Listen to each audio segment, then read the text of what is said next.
Hi, Dr. Vishnu Chaudhary. It's my honor to be here with you. I welcome you on this training program, which is of 2 hours. But here, the first slide itself, when you read diabetes reversal in 72 hours, that itself creates some confusion and doubt in the mind. So I divided this training in 2 parts. One is, of course, the major training, which can be of I think 1.5 hours, and the second part is, we can call it question answer part or doubt clearing session, where you can ask question, criticize, or any kind of argument, whatever, right? Because the normal, if you the conventional science says that diabetes is something which is ongoing process. Once the person on medication, most of the time the person for rest of the life will be on medication. And especially if I talk of diabetes type 1, then there is no question about it that if I talk of conventional science, the way the world is happening now, if the child is introduced with an insulin, then he has to be with the insulin for rest of the life. And if he dare to stop the insulin, then that may be the last few days of his life. But here I want to differ, I want to contradict. So I just say that in many cases, as far as type 2 is concerned, about 90% of the cases I have seen, it is reversible within 72 hours. Reversible within 72 hours. So this time I came from India, New Delhi. Today morning I will be going back on 21st. So today I will tell you the protocol of reversing the diabetes in 3 days. Today is 13th of January 2019. So if you start with your patient experimental, let's say, for 3 days, 14th, 15th and 16th. So by 16th night you will know the truth or the reality of what I am going to present now. Right? So I am here till 21st of this month. So you can catch hold of me. Right?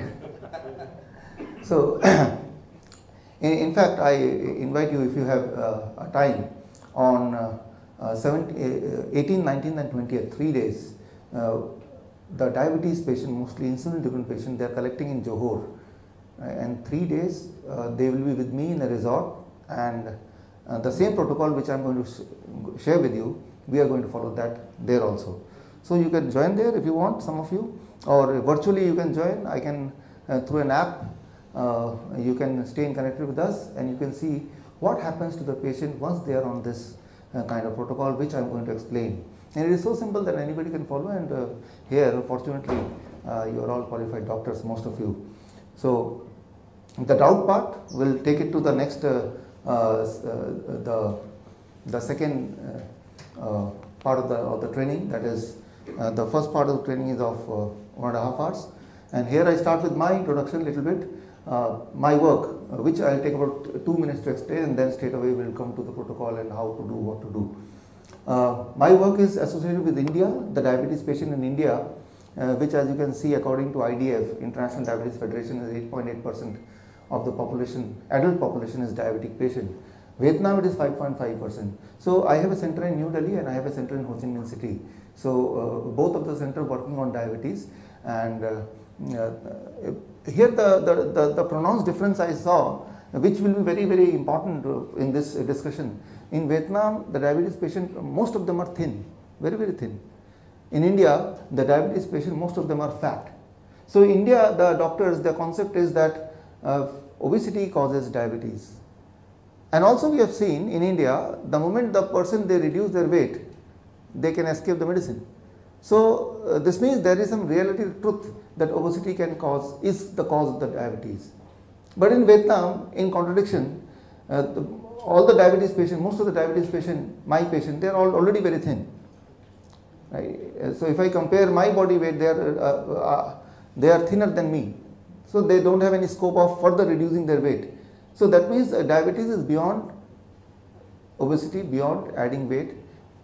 Obesity can be one cause, depending on which country I am talking about, but it cannot be the only cause. So that I learned from when I compared two kind of diabetes patients. Right till now I have seen about 20,000 patients, diabetes patients in last 10 years. In India, the high diabetes type 1 patient, very high diabetes type 1 patient. In Vietnam, very low diabetes type 1 patient. Right? So in India, it is about in 1 in 20. If I see 20 patients, one patient with diabetes type 1, as young or as old as about 1 year, 2 years old. One patient I saw about 2 months only. Right? So this means whenever she want to eat something or feeding, it should be through insulin. Insulin has to be adjusted accordingly, and that is very, very difficult for small children, as you know. So this is the two different population, and this is what. And now we are sitting here in Malaysia, and the data here is little bit more disturbing. That is 16.9. That is 3 times of Vietnam and double of India. That is the prevalence in Malaysia. And one more interesting thing I saw in Malaysia while in last 1 year with my Malaysian diabetes patient belonging to your country, that there are both kind of diabetes patient I saw, fat diabetes patient and thin diabetes patient. So Malaysia is a mixture and addition of Vietnam and India. So that is quite interesting. So my knowledge and my understanding about diabetes as far as Vietnam is concerned, as far as India is concerned, both I am able to use when it, I am fortunate that first I tried on Vietnam and India, now I am coming to Malaysia. Otherwise it would have been confusing and difficult. So what we have done in last 5 years and why we have done, we call ourselves Indo-Vietnam Medical Board, alternate protocol to manage, reverse and even cure diabetes. Managing diabetes, understandable. Reversing diabetes, still understandable. But when I say curing diabetes means whatever you may eat, still the blood sugar do not fluctuate too high or too low, right? But if you see the conventional science, the kind of prevailing science, so if as far as India is concerned, if you say that I can cure diabetes, saying this sentence itself is a criminal offense, right? One can be put in behind bar. So what I mean to say here is that the mainstream science is still not accepting that diabetes can be cured. It can be reversed, right? And reversal and cure is two different things. But what I say from my own understanding and with my patient, it can be cured. This means after certain time maybe as much as 1 month to 3 months, even if he do not follow the protocol or the lifestyle principles which we ask the patient to follow, even then his blood sugar remains same stable as with non-diabetic patient. So that kind of example we have many of them in Malaysia, some of them who are sitting right here, I will introduce at the end. So this is the Indo-Vietnam Medical Board and our content, our research I am going to share with you. So why we have set Indo-Vietnam Medical Board, why we want an alternate protocol to manage, control, reverse and cure diabetes, even if we know there is already a protocol to manage diabetes, that is a conventional or the mainstream protocol. Any patient with a high blood sugar, if comes to you, you know what medicine to give, what is the dosage, according to the age, according to the history, that is already set. So when there is already standardized treatment present, why there is a need for alternate treatment? To answer this question, I will take about 2 to 3 minutes, and that is very, very significant that you all are practicing world standardized treatment protocol for last several years. So why there is a need to change from that treatment protocol and give a chance to something new and better, right? So why? Because the answer is here. Journey of this drug rose in 1999. It was a bestseller drug, not among only the drugs, but among all kind of drugs, it is one of the best selling drug at that time. But as soon as the drug was launched, Dr. John Booth, who was the head of American Diabetes Association at that time, he reported that it has increased the heart problem among the patients who take this drug. Now we know very clearly that diabetes itself is not a disease. It just means high level of sugar in the blood. But if somebody is having high level of sugar in the blood for a long time, so he will have heart disease, he will have kidney failure, he will have eye problem. So high blood sugar is not good. So the high blood sugar causes heart disease, so you want to keep it low. But to keep it low, the kind of drug we are taking, it is also causing heart disease. So it is defeating the very purpose of taking the medicine or lowering the blood sugar. Lowering the blood sugar, because we are not interested to lower the blood sugar, we are interested to avoid the adverse effect of high blood sugar. But even if you lower the blood sugar with this medicine, the medicine itself is creating the same problem which otherwise will happen if the blood sugar remain high for a long time. So this logic says that this medicine is of no use. But then it is very well documented in journals that GSK silenced Dr. Booth, John Booth, and in 2003 the same thing was reported to WHO, that the patient who were on this drug, they were reporting heart failure.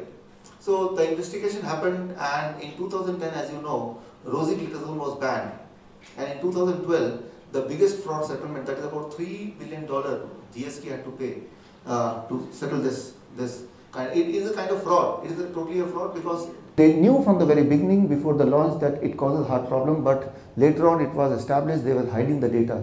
So that is a clear-cut fraud, and as a result they had to as a fine, it was $3 billion.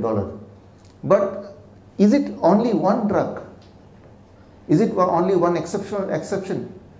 That is not true. It is about all the drugs we know about diabetes, which still we are giving. One example is another diabetes drug launched at the same time, 1999, that is pioglitazone, and it was also seen it causes bladder cancer and other side effects, which was more pronounced than the expected benefit from the drug. As a result, it was banned in many countries, France, Germany, etc. In India, you see here, 18 June 2013 it was banned, but you see 31st July 2013 the ban was lifted. So the pharmaceutical company took about 40 days or so to influence the government, to force the government to take it back. So that is here, we thought that there is a need for an alternate protocol. We cannot depend on the chemical or the drugs anymore. So even today, this drug is consumed in India by about more than 3 million diabetes patients still taking this medicine. So, and it is not about only two drugs. If I talk of more popular and longer history, that is only one of the medicine, the longest history, or which is called the safest one, metformin, as you know. So, but if you see the history of metformin, even that was banned by FDA in 1977. It is causing 300, I'm not saying 30 or 3%, 300% more death due to metformin and the similar kind of chemical, phenoformin. It is still banned. So now the shocking thing, the shocking truth is, to conclude the whole story, that it is found half of all the clinical trial never published. And this sentence do not belong to only diabetes medication, all kind of drugs which comes in the market. 50% of the drugs, 50% of the clinical trials are never published. So British Medical Journal in 2015 they started one kind of campaign to expose those hidden trials, so that the doctors are kept in the dark. So what happens? I'll give you one small example how it happens. Let's say I say that I'm going to launch a coin. Whenever you toss, it will give you head. Right? FDA will say first prove it. So I do 100 times, 50 times, obviously it will give you tail. That 50 trial I'll hide. Only 50 trial plus 10 more trial, negative trial I'll mix and show through FDA, and they will see very carefully all those 60 trials and say 90% time it is giving the result, so benefit is more than the harm, let's launch it. But then it will come to market, and the doctors, you people, you will see only the report which comes in the journal and believe that. But the truth is the other negative part is hidden, that is never shown to you. So you don't know about it. And with the faith on the medical journal, on the pharmaceutical company or the FDA, you prescribe the drug to the patient. But when the drug goes in the system, it will create that harm. Naturally, it has to create that harm. So British Medical Journal, they launched a campaign, full-fledged campaign, and you can see the campaign in alltrials.net. And they decided every week they will expose one hidden trial every week. So here we can include the drugs which, as a practitioner, you prescribe to the patient, how it will work, whether it will work in the same way as we are expecting. So that is a question mark and a big question if you see this alltrials.net. And only one example will suffice to put this part of the lecture at rest. That is ACCORD trial, one of the most famous trial, and here the blood sugar, there were 10,000 patients. They kept the blood sugar at HbA1c at 6%, and rest of the 5,000 patients, all of them were diabetic, because all of them were having blood sugar HbA1c as much as 8%. So 50% of the patient, they did not disturb their blood sugar, let it be 8%, but 50% of the patient, they reduced it through drugs and make it to what we call as a good blood sugar level, 6% or less. So what they found, by the end of 3.5 years of trial had to be longer, that 22% more people started dying in the controlled, the patient where it is controlled by drug, 36% more cardiovascular related death, increased weight by 10 kg, increased fluid retention. So this is among those group who were given drugs to bring the blood sugar down. So similarly, if you see UKPDS trial, if you see VADT, which is called Veteran Affairs Diabetes Trial, so all these trials, they only say one thing: high blood sugar is bad, definitely, but trying to reduce it with chemical is worse. As a result, in 2018, that is last year, 6th of March, a new diabetes guideline has come, you may be knowing already, which is called ACP, American College of Physicians. American College of Physicians is a bigger body than ADA. More number of members and an older organization, and having more influence on overall standardizing the science.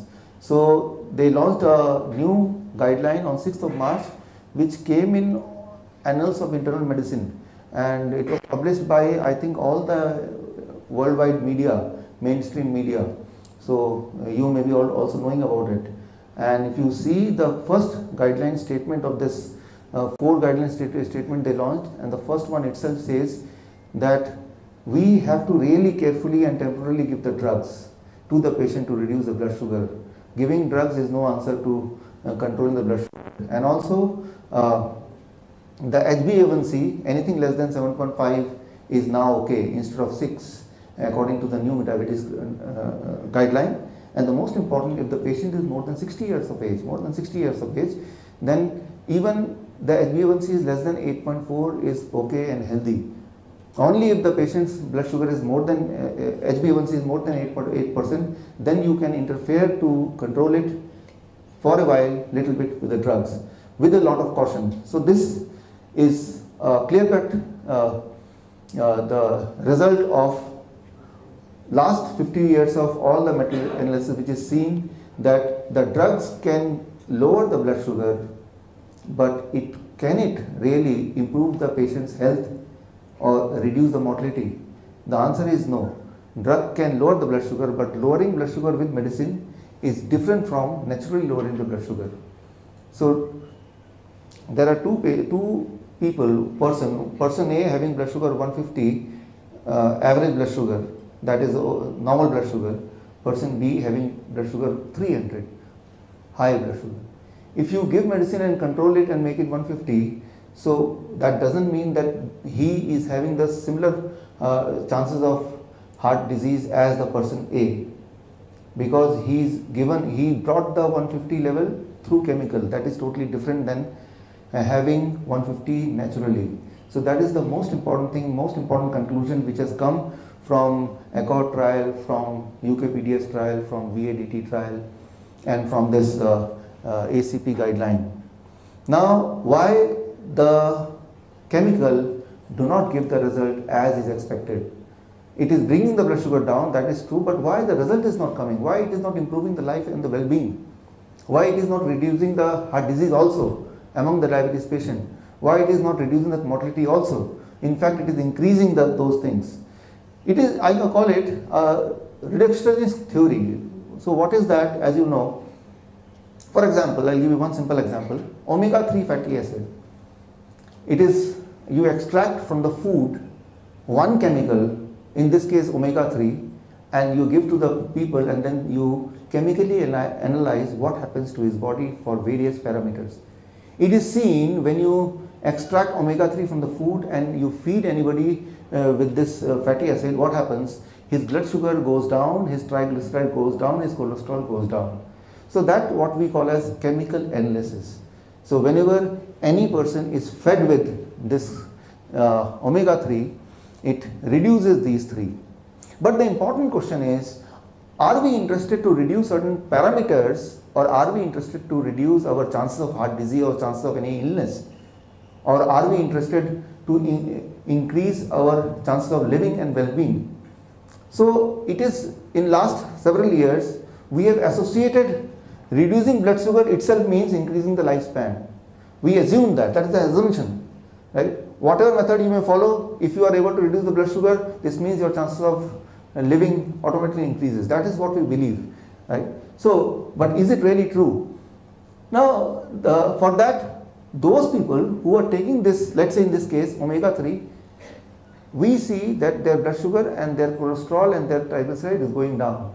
But if we see those people for next 10 years, then we will be able to arrive at a conclusion, are they more healthy than those who are not taking or who are having lesser omega-3 in their body? So that is called observational study, as you know. And if I say take this observational study on 200,000 people for 15 years, as it published in British Medical Journal 2006. So there they saw that although taking omega-3 fatty acid can decrease the blood sugar and can decrease the cholesterol and triglyceride, but it increases the mortality, it increases the risk of cardiovascular disease, and it increases the risk of cancer.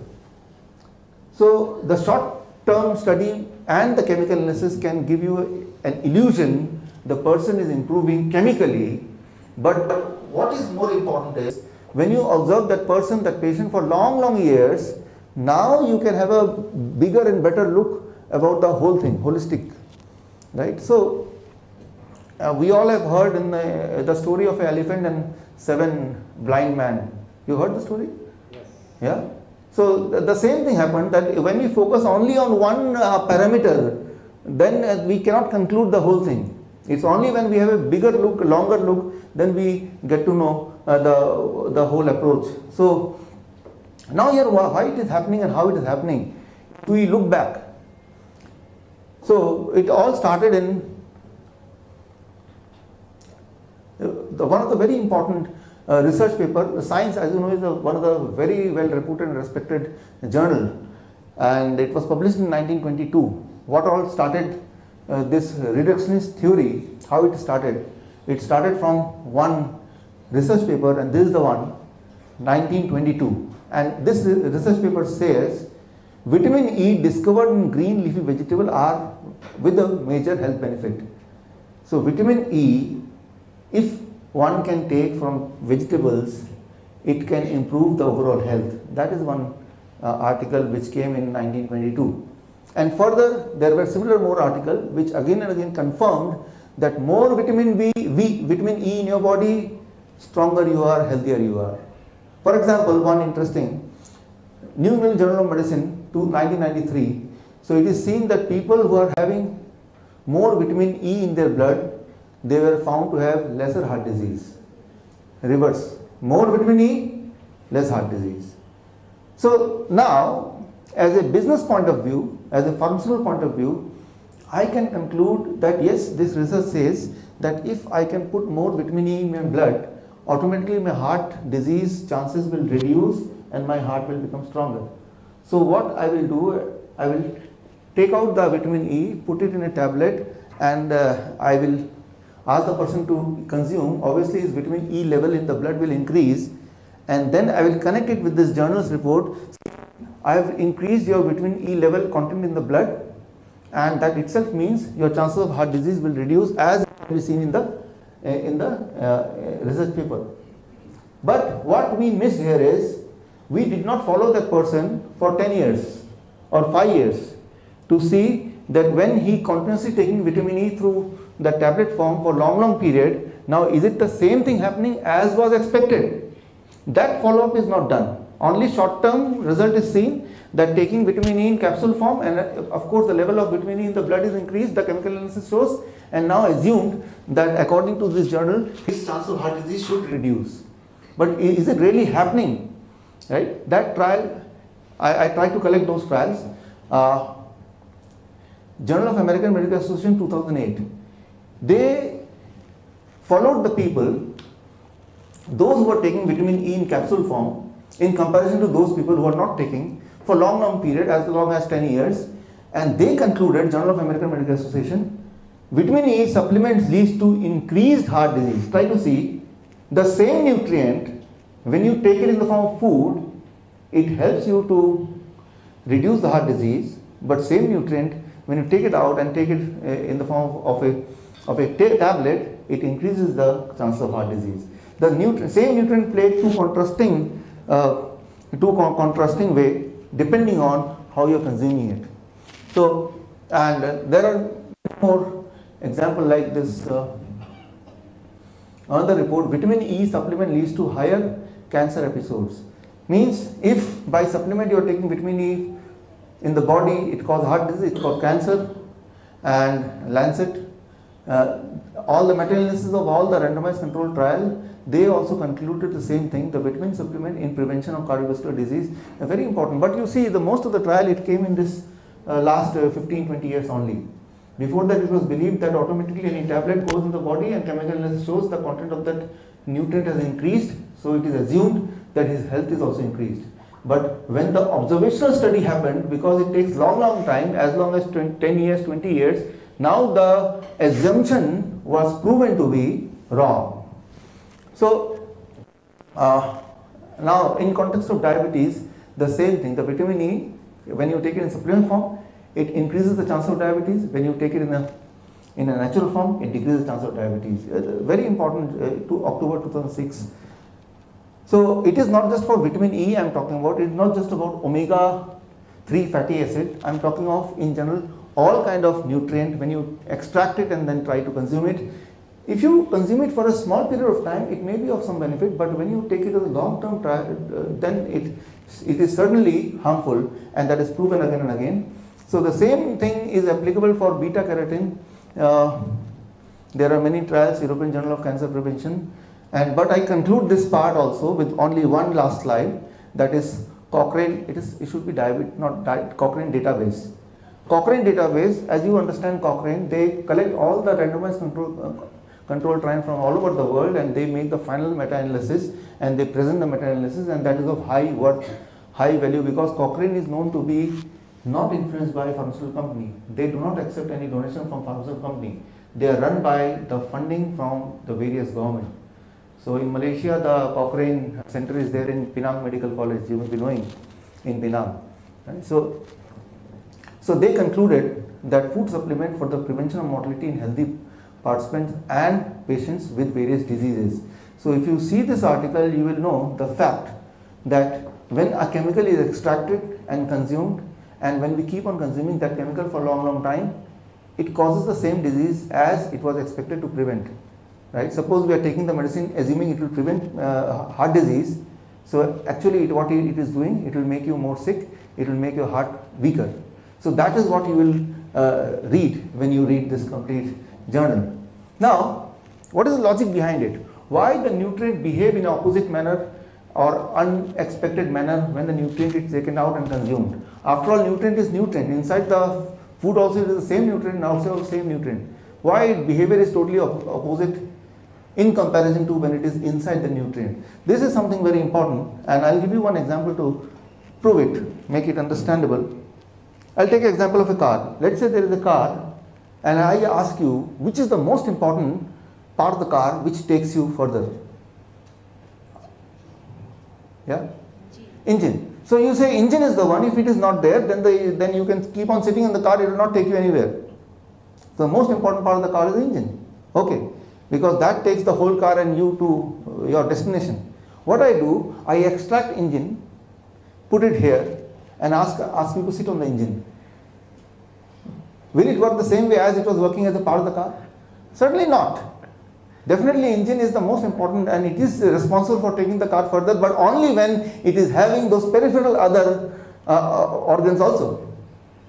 The same thing applies in the food also. Let's say an apple, it is consisting of 50 nutrients, right, and various nutrients in certain proportion.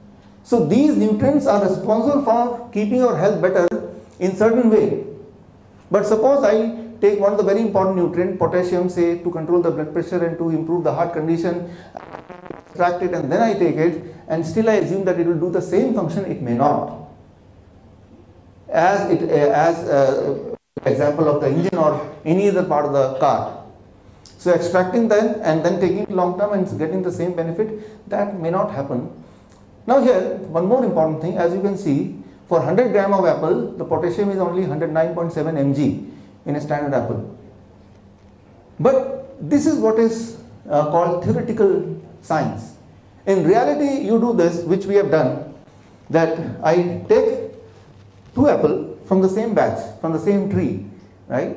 And both of them I go for a chemical analysis. So what I will find, what you can find in reality, 2 apples, same batch, same tree, but if you see the first one, the potassium content, it can be varied as much as 10 times, right? The second apple may have 10 times more potassium than the first apple.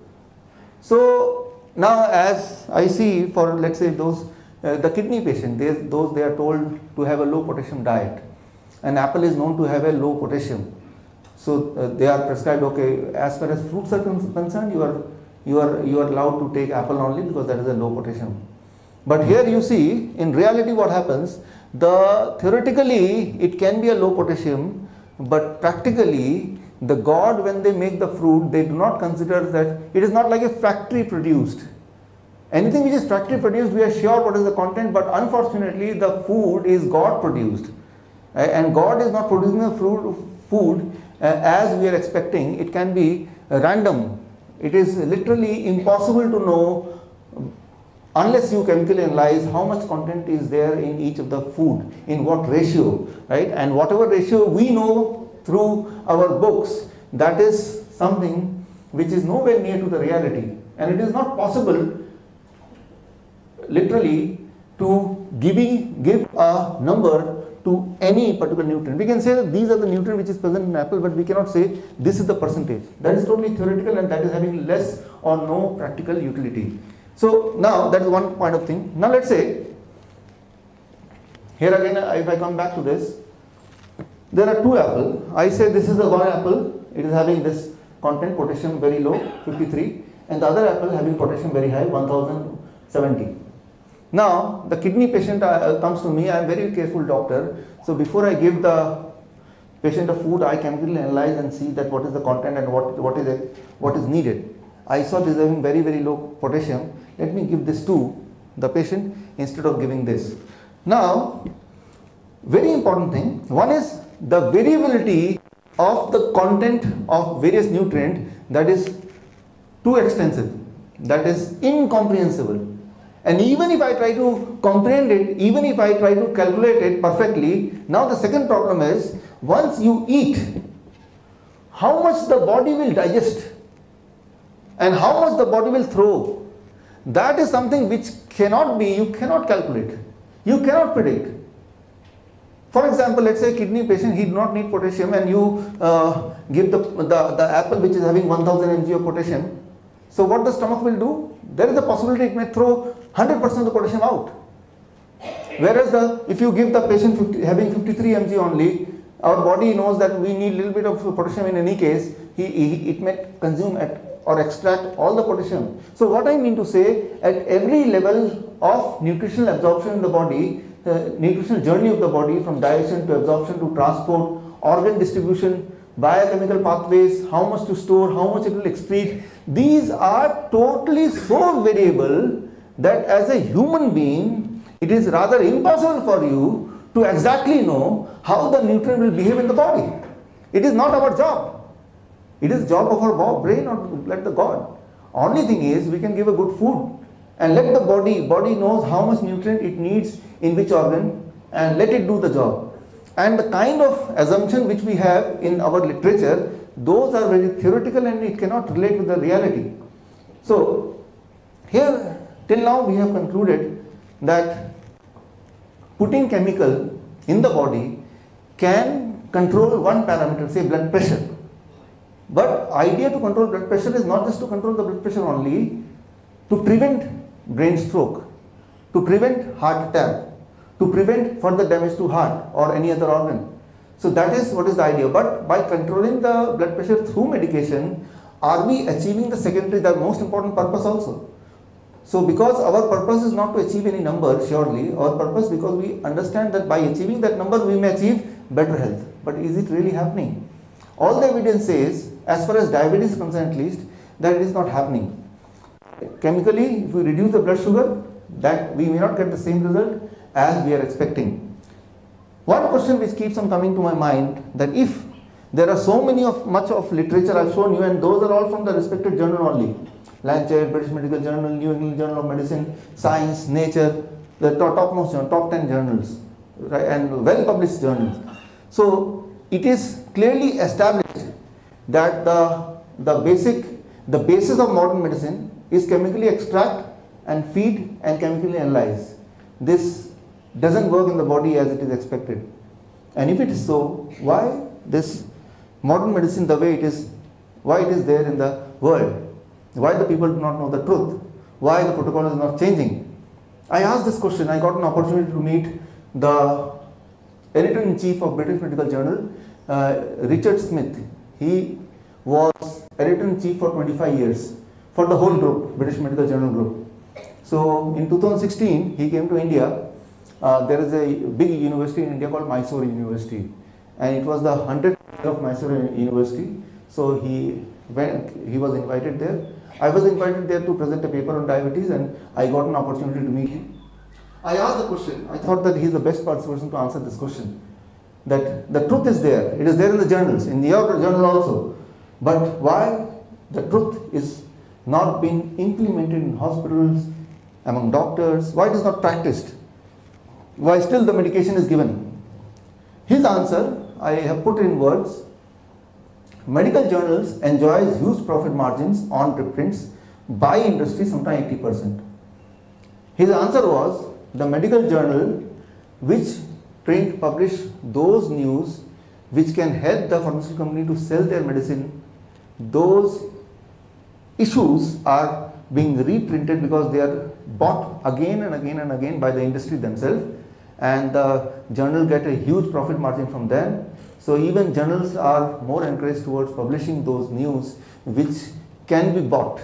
If the journal publish a news or a report that Apple can cure diabetes, so do you think anybody from the pocket will buy thousands of journals and distribute to the hospitals and doctors? Nobody is going to do it, right?